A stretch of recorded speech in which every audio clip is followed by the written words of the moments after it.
Major Doyun Park sat alone in his wooden cabin. Rain tapped on the roof. The cabin stood at the edge of New Seoul Colony, far from other homes. Do-hyun looked at the paper in his hands. The war was over, said the paper. After 15 years of fighting, humans and the Valkyrie aliens had made peace. Do-hyun did not believe it. He ran his finger over the fancy gold seal on the treaty. Peace, such a simple word for something so false. They hate us too much, he said to the empty room. His voice sounded strange after days of silence. He stood up and walked to the window. Outside, the rain made the forest look misty and dark. A small light moved through the trees. Do-hyun's eyes narrowed. A drone. The third one today. The treaty said the drones were for peaceful monitoring. Do-hyun knew better. He had seen what the Valkyrie did to human prisoners.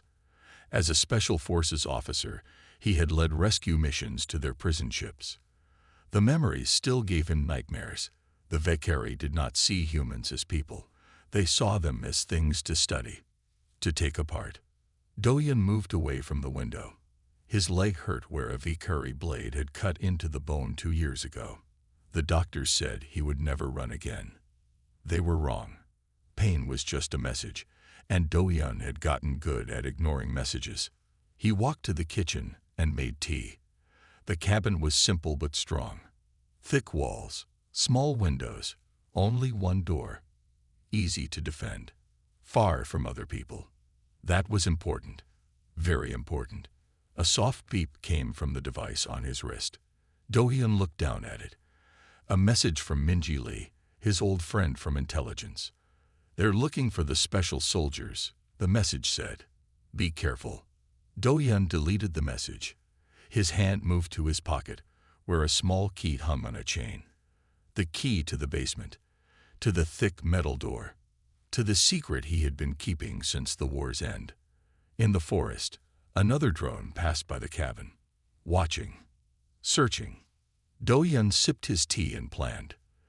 The war might be over on paper, but the killing had not stopped. And they must never find what he kept hidden below. 3 months passed. Do-hyun woke before dawn each day. He checked his traps and sensors around the cabin. He listened to secret radio channels. He watched. On a cold morning, his wrist device beeped again. Another message from Minji. General Taewoo is dead. Car crash. Colonel Jihai missing from her home. 4 scientists from Project Chimera gone in 1 week. They are hunting us down. Do-hyun's face showed no emotion, but his hands gripped the device hard. He had known this would happen. The Valkyrie never forgot. They never forgave. He went to his storage room. Behind a false wall, he kept his old military gear, weapons that he was not supposed to have.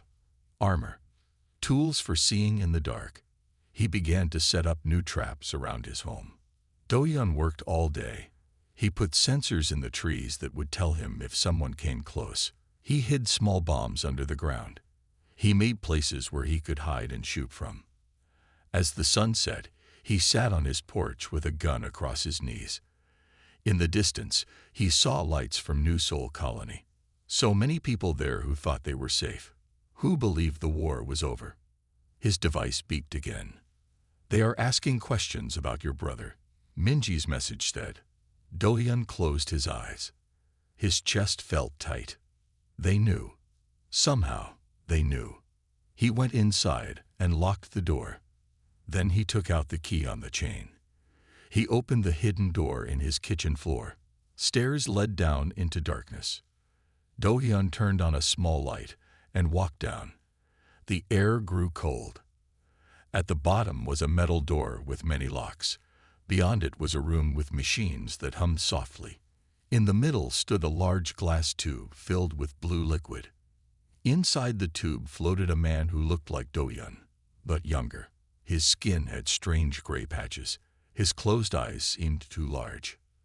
They're coming for you, Seojin, Do-hyun said to his sleeping brother. But I won't let them take you. He checked the machines that kept his brother asleep. That kept him alive. That kept the changed parts of him quiet. Outside, a twig snapped in the forest. Do-hyun turned off his light and went back upstairs. Something was moving in the trees, something trying not to be seen. Do-hyun picked up his gun. The hunt had found him at last. They came at midnight. Do-hyun was ready. The first Valkyrie broke through the back window.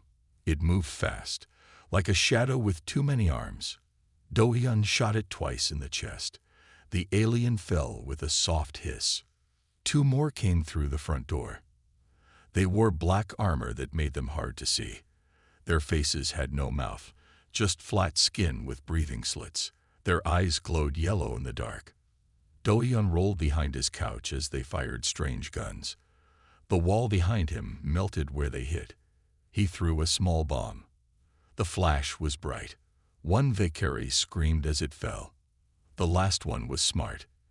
It circled around. Do-hyun felt something cut his arm. The Valkyrie stood behind him, holding a thin blade that dripped with his blood. "Where is it?" the alien asked in a voice like rocks grinding together. "Where is the chimera?" Do-hyun did not answer. He attacked with his knife. The Valkyrie was fast, but Do-hyun had fought their kind for 15 years. He knew how they moved. The fight was hard. Do-hyun got cut 2 more times. But in the end, his knife found the soft spot under the Valkyrie's jaw. The alien fell, dark blood pooling on the floor. Do-hyun tried to catch his breath. The cut on his arm was deep. He tied a cloth around it. A sound made him turn. The last Valkyrie was not dead. It lay on the floor, dying slowly. "You cannot hide it forever," the alien said. Its voice was weak now.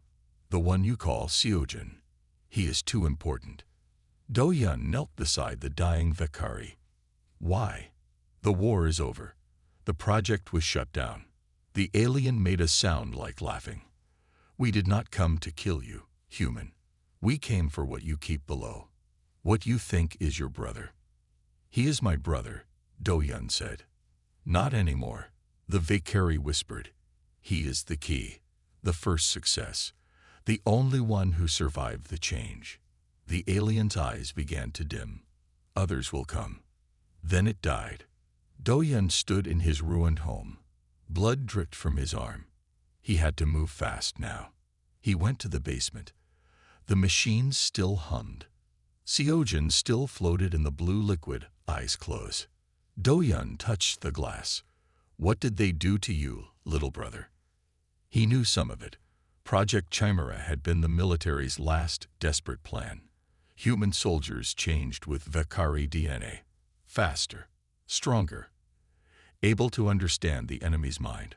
All the test subjects had died, or so they said, except Seojin, Do-hyun's brother, the one he had stolen away when the peace treaty was signed, when they ordered all specimens destroyed. Suddenly, the lights flickered. The power was failing. Seojin's eyes snapped open in the tube. The lights in the basement blinked on and off. The machines keeping Seojin asleep made a warning sound. Do-hyun looked at the power meter. It was dropping fast. "No, not now," he said. He ran to the backup power unit. Someone had damaged it. The Valkyrie had planned this well. Outside, Do-hyun heard more movement in the trees. A larger team was coming. He had minutes, maybe less. The blue liquid in Seojin's tube began to drain. The machines were shutting down one by one. Do-hyun knew what would happen if Seojin woke up suddenly. The doctors had warned him. His brother might not remember who he was. The Valkyrie parts of him might take control. But Do-hyun had no choice now. He typed a code into the main computer. The tube opened with a hiss. Cold air filled the room. Seojin lay on the bottom of the tube, wet and shaking. His skin looked strange in the flickering light. Patches of it were gray, almost like Valkyrie skin. His eyes, when they opened, were too large. The pupils were shaped wrong. "Seojin," Do-hyun said softly. "It's me. It's your brother." Seojin's head turned slowly. He looked at Do-hyun without blinking. Then his face changed. Pain and confusion filled his eyes. "Do-hyun." His voice sounded rusty from years of not being used. Where am I? What happened? No time, Do-yun said. He helped Seojin stand. Can you walk? We need to leave. Now. Seojin stood shakily. He was thin, but his muscles looked strong. He touched his own face, feeling the strange patches of skin. What did they do to me? He asked. Later, Do-yun said. He gave Seojin some clothes and a coat. More Valkyrie are coming. Many more. Seojin suddenly went still. His head turned toward the stairs. Yes. 12 of them. 200 meters away and closing. Do-yun stared at his brother. How do you know that? Seojin looked confused. I can feel them. In my head. He grabbed Do-yun's arm. His grip was very strong. They're afraid of me, Do-yun. Not because of what I am. He touched his changed face. But because of what I know. What do you know? Do-yun asked. Seojin's eyes seemed to look far away. Everything. I know why they made the peace treaty. Why they're really here. He looked at Do-yun with eyes that were both familiar and strange. The war never ended. It just changed. And we're losing. A loud explosion shook the house above them. Dust fell from the ceiling. We need to go, Do-yun said. He grabbed a bag he had prepared long ago. Food, weapons, maps. Seojin nodded. He seemed stronger now, more sure of himself. East, he said. We need to find Minji. She's gathering others like me. There are no others like you, Do-yun said. You were the only success. Seojin smiled sadly. Not the only one. Just the first. Do-yun and Seojin ran through the back tunnel Do-yun had built long ago. It led from the basement deep into the forest. As they reached the end, a bright light flashed behind them. The ground shook. They destroyed the house, Seojin said without looking back. They moved through the dark forest. Seojin was still weak, but he grew stronger with each step. He moved in a strange way now, too smooth, too quiet. Like a Valkyrie. Stop, Seojin said suddenly. He pulled Do-yun down behind a fallen tree. A moment later, a Valkyrie ship flew over them. Its lights searched the forest. How did you know? Do-yun asked when the ship passed. I told you. I can feel them. Seojin tapped his head. In here. Their thoughts are like whispers. They walked all night. When the sun rose, they found a small cave to hide in. Do-yun gave Seojin food and water from his bag. Now tell me, Do-yun said, what do you know that scares them so much? Seojin was quiet for a long time. The Valkyrie are dying, he said finally. Dying? How?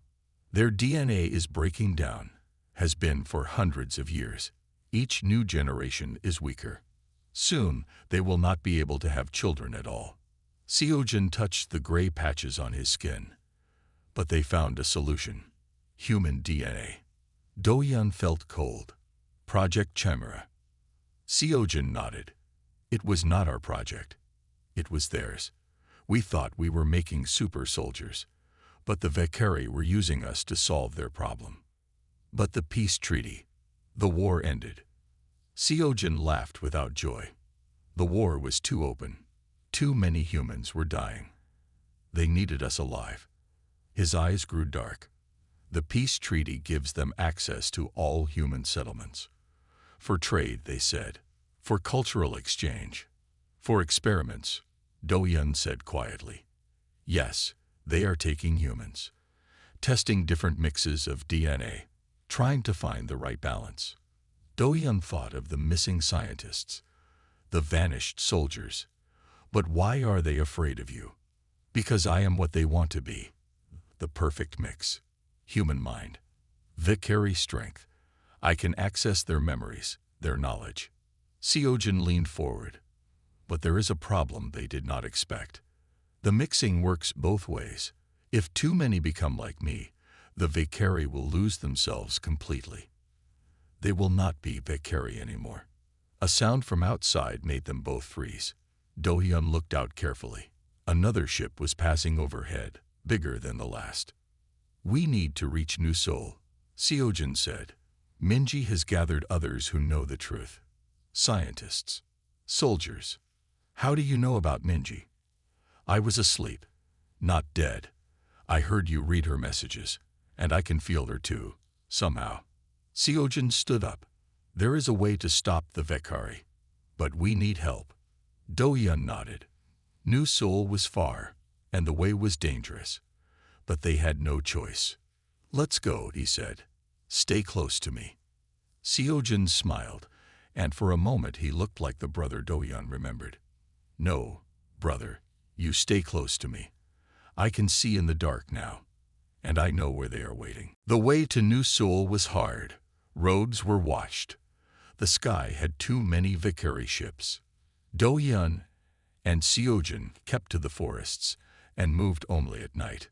3 days into their journey, they reached the edge of the monitored zone. A tall fence stretched as far as they could see. Cameras and sensors covered every part of it. Beyond the fence lay 20 kilometers of open land before the walls of New Seoul. "We cannot go around it," Do-hyun said. "It circles a whole city." Seo-jin studied the fence. His strange eyes seemed to see things Do-hyun could not. "There is a checkpoint 5 kilometers east," Seo-jin said. "Trucks go through. We could hide in one." Do-hyun shook his head. "Too risky. They scan everything." "Then we go through here." Seo-jin pointed at the fence. Tonight, when darkness fell, they moved closer. Guards walked along the fence. Lights swept back and forth across the ground. "Stay here," Seo-jin said. Before Do-hyun could stop him, Seo-jin ran toward the fence. He moved like a shadow, too fast to follow. Do-hyun watched in shock as his brother reached the fence and climbed it in seconds. The sharp wire on top did not seem to hurt him. Seo-jin dropped to the other side and disappeared. 10 minutes passed. Then the lights on that section of fence went dark. A door Do-hyun had not seen before opened in the fence. "Come," Seo-jin said from the darkness. "We have 3 minutes before the system resets." Inside a small control room, 2 Vikari guards lay on the floor. They were not moving. "Did you kill them?" Do-hyun asked. "No," Seo-jin said. "Just sleeping. We are not them, brother. We do not need to kill." They slipped through the fence and ran toward a field of tall grass. Behind them, the lights on the fence came back on. They walked all night across the open land. As morning came, they found an old storm drain to hide in. It smelled bad, but it was safe. Do-hyun watched his brother. Seo-jin had changed even more since they left the cabin. He moved differently, thought differently, but he was still Seo-jin, still human in the ways that mattered. "We will reach New Seoul tomorrow night," Seo-jin said. Suddenly he stiffened. His eyes grew wide. "What is it?" Do-hyun asked. "Patrol. Coming this way." Seo-jin's voice was tight. 5 Vikari. Hunters. Do-hyun checked his gun. "We can hide deeper in the drain." "No. They have sensors. They will find us." Seo-jin stood up. "I will lead them away." "No. Too dangerous. Trust me, brother." Seo-jin touched Do-hyun's shoulder. "I am not what I was." Before Do-hyun could stop him, Seo-jin was gone, moving faster than any human could. 20 minutes later, Do-hyun heard shots in the distance, then screams that did not sound human. A bright flash lit up the sky. An hour passed. Do-hyun waited, worried. Then Seo-jin returned. His clothes were torn. Dark blood that was not his own covered his hands and face. "The patrol will not report back," Seo-jin said. His voice was cold in a way it had not been before. "What happened out there?" Do-hyun asked. Seo-jin looked at his hands. For a moment, Do-hyun saw fear in his brother's eyes. "I lost control," Seo-jin whispered. "The Vikari part of me. It took over. I could not stop it." Do-hyun moved closer. "You are still my brother." "Am I?" Seojin asked. Or am I becoming what they wanted me to be? A weapon they cannot control. He looked toward New Seoul. We need to hurry. I can feel myself changing. The longer I am awake, the stronger the other side becomes. They reached New Seoul as night fell the next day. The city was huge, with tall buildings and bright lights. It had once been home to millions of humans. Now Vikuri walked its streets freely, watching everything. How do we find Minji? Do-hyun asked as they hid in an empty building near the wall. I can feel her, Seojin said. His eyes were half closed. East side. Underground. They moved through back streets and dark alleys. Twice they had to hide from Vikuri patrols. Once they passed a group of humans walking with their heads down, not looking at the aliens who watched them. They live like prisoners, Do-hyun said. They are, Seojin replied. They reached an old train station. It had been closed for years. A sign on the door said, "Danger. Do not enter." Seojin touched the lock, and it broke in his hand. Inside, they went down many stairs. Deep below the city, they found a metal door with no handle. Seojin knocked 3 times, then twice more. The door opened. A gun pointed at them. Do-hyun. A woman's voice came from behind the gun. Is that really you? Minji, Do-hyun said. Yes, it's me. The gun lowered. Minji Lee stepped into the light. She wore old military clothes and looked tired but strong. Her eyes went wide when she saw Seojin. You got him out, she said. I was not sure you would. She led them through the door into a large room. Old subway tunnels stretched in many directions. People moved about, carrying weapons and supplies. Some wore military uniforms. Others looked like normal people. All of them stared at Seojin. They know what I am, Seojin said quietly. Yes, Minji said. Most of them have lost someone to the Vikuri experiments. But they will not harm you. You are our best hope. She took them to a smaller room. A thin woman with short gray hair worked at a computer there. She turned when they entered.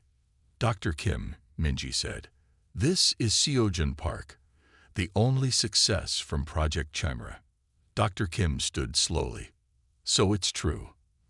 They did complete the process. She walked around Seojin, looking at him closely. Amazing. The integration is nearly perfect. Can you help him? Do-hyun asked. The Vikuri part is getting stronger. Dr. Kim nodded. I think so. I worked on the project before I learned what it really was. She touched Seojin's arm. I can stabilize the changes, maybe even reverse some of them. But I need time. Time is what we do not have, said Minji. The Vikuri know Seojin is free. They are searching everywhere. Why is he so important to them? Do-hyun asked. Dr. Kim looked grim. Because your brother holds the key to their survival. His DNA shows how to make the perfect hybrid. She lowered her voice. But I have found something else. A way to use his unique biology against them. To make human DNA permanently reject Vikuri DNA. A weapon, Seojin said. Yes, said Dr. Kim. One that could stop their plans forever. A man stepped forward from the back of the room. Or we could use him to kill them all. He glared at Seojin. Look at what he can do. Make more like him. An army. No, said Do-hyun. That makes us like them. Arguments broke out among the people. Some wanted to use Seojin as a weapon. Others wanted to use Dr. Kim's plan. Some did not trust Seojin at all. Seojin watched them all with his strange eyes. Then suddenly he fell to his knees, holding his head. Seojin. Do-hyun ran to him. They're coming, Seojin whispered. A full attack force. They know we're here. He looked up at Do-hyun with fear in his eyes. And part of me wants to help them. Alarms rang through the underground base. People ran in all directions, grabbing weapons and supplies. How much time do we have? Minji asked Seojin. 20 minutes. Maybe less. Seojin still held his head in pain. They have brought their best hunters. Minji turned to her people. Begin evacuation plan 3. Get to the backup base. She looked at Dr. Kim. How close are you to finishing your work? Dr. Kim shook her head. I need more time with Hyojin. Days, not hours. We don't have days, Minji said. Dr. Kim thought for a moment. There is one other option. I could take blood and tissue samples now. Enough to finish the research later. But it would be dangerous for Hyojin. His body is not stable. Do-hyun knelt beside his brother. What does that mean? It means I might die, Hyojin said quietly. He looked up at Dr. Kim. But you could still make your weapon. She nodded. A retrovirus. It would change human DNA just enough to make it permanently incompatible with Valkyrie modifications. They could never complete their hybridization program. And it would stop them from taking more humans for experiments. Do-hyun asked. Yes, we would no longer be useful to them. Minji looked hard at Dr. Kim. What about Hyojin? What would the retrovirus do to him? Dr. Kim looked away. It would kill him. His DNA is already half Valkyrie. The virus would attack that part of him. No, Do-hyun said immediately. We find another way. But Hyojin stood up slowly. The pain seemed to be passing. It's the only way, brother, and we must hurry. I won't let you die, Do-hyun said. Hyojin smiled sadly. I'm already dying. The two sides of me are fighting. Soon the Valkyrie side will win. He touched his chest. I can feel it growing stronger every hour. There must be another way, Do-hyun insisted. Listen to me, Hyojin said. His voice was stronger now. I'm not the beast they fear. Humanity is. They fear your strength, your ability to change and grow. I'm just the weapon you created. He turned to Dr. Kim. Do it. Take what you need. Dr. Kim quickly gathered her equipment. She took blood from Hyojin and tissue samples from his skin. It clearly hurt him, but he did not make a sound. This is enough, she said finally. I can make the retrovirus from these. A loud explosion shook the ceiling. Dust fell around them. They're here, Minji said. We need to move. Dr. Kim packed her samples carefully. I need to get to the backup lab to finish this. I'll take her, said one of Minji's soldiers. We'll use the north tunnel. Another explosion, closer this time. The lights flickered. What about Hyojin? Do-hyun asked. Hyojin stood up. He looked different now. Stronger. His eyes glowed slightly in the dim light. I'll hold them off. No, Do-hyun said. You'll die. Yes, Hyojin said simply. But I'll die as myself, as a human, before the other side takes control. He put his hand on Do-hyun's shoulder. This is my choice, brother. Let me make it. Tears filled Do-hyun's eyes. I can't lose you again. You never will, Hyojin said. What makes us human isn't in our DNA. It's in here. He touched his heart, and that part of me will never change. The wall at the far end of the room cracked. Valkyrie voices could be heard beyond it. Go, Hyojin said.